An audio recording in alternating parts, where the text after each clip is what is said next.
Hi friends, இன்னைக்கு knees கிச்சனில் நம்மளோட சிம்பிள் சமையல் சீரீஸில் நம்மளோட அடுத்த லஞ்ச் காம்பினேஷன் என்னென்னு பார்த்தீங்கன்னா, ஒரு ரசம், பொட்டேட்டோ கறி, ரைஸ் இது எல்லாத்தையும் எப்படி பிளான் பண்ணி குக் பண்ணுறது அப்படிங்கிறத பார்க்கலாம். நான் எப்போதும் போல் நிஞ்சா குக்கர் யூஸ் பண்ணுறேன். பட் நீங்கள் ரெகுலர் ப்ரெஷர் குக்கரும் யூஸ் பண்ணலாம். ஒரு குக்கர் பேஸில் தண்ணி ஆட் பண்ணிவிட்டு அது மேலே கொஞ்சம் மஞ்சப்பொடி போட்டு உருளைக்கிழங்கு வச்சிடலாம். அதுக்கு மேலே ஒரு குக்கர் செப்பரேட்டர் வச்சுட்டு அதுக்கு மேலே ஒரு ஸ்டீமரை வச்சுட்டு 3 தக்காளி, அப்புறம் ரசத்துக்கு தேவையான புளி, அதோட கொஞ்சம் தண்ணி ஒரு கப்பில் சேர்த்து வச்சிடலாம். இதை நம்ம ப்ரெஷர் குக் பண்ணுறோம். எலக்ட்ரிக் குக்கராக இருந்தால் 2 நிமிஷம் ப்ரெஷர் குக் பண்ணுங்கள்.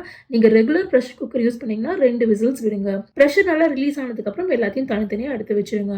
ஒரு சைடில் முதல்ல ரசம் பண்ண ஆரம்பிக்கலாம். ரசத்துக்கு தக்காளியோட தோலை உரிச்சிட்டு ஒரு பிளெண்டரில் 3 தக்காளி, 1 இன்ச் இஞ்சி, குக் பண்ண புளி இது எல்லாத்தையும் நல்லா அரைச்சி எடுத்துக்கலாம்.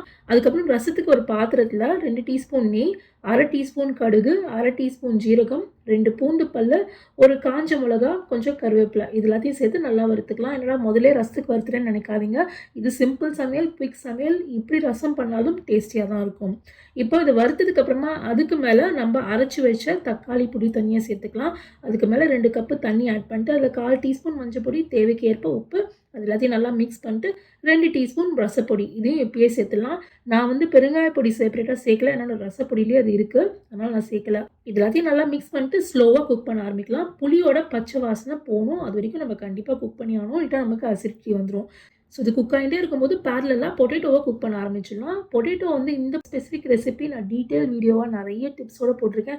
முக்கியமாக பொட்டேட்டோ எப்படி குழையக்கூடாது, அதுக்கப்புறமா நீங்கள் எப்படி கட் பண்ணி வைக்கணும் அப்படிங்கிறதெல்லாம் ரொம்ப டீட்டெயிலாக சொல்லியிருக்கேன். அந்த லிங்க்கை நான் டிஸ்கிரிப்ஷனில் கொடுத்துட்றேன். இப்போ நம்ம ஒரு குவிக் ஸ்னிப்பெட் மாதிரி நான் காமிக்கிறேன்.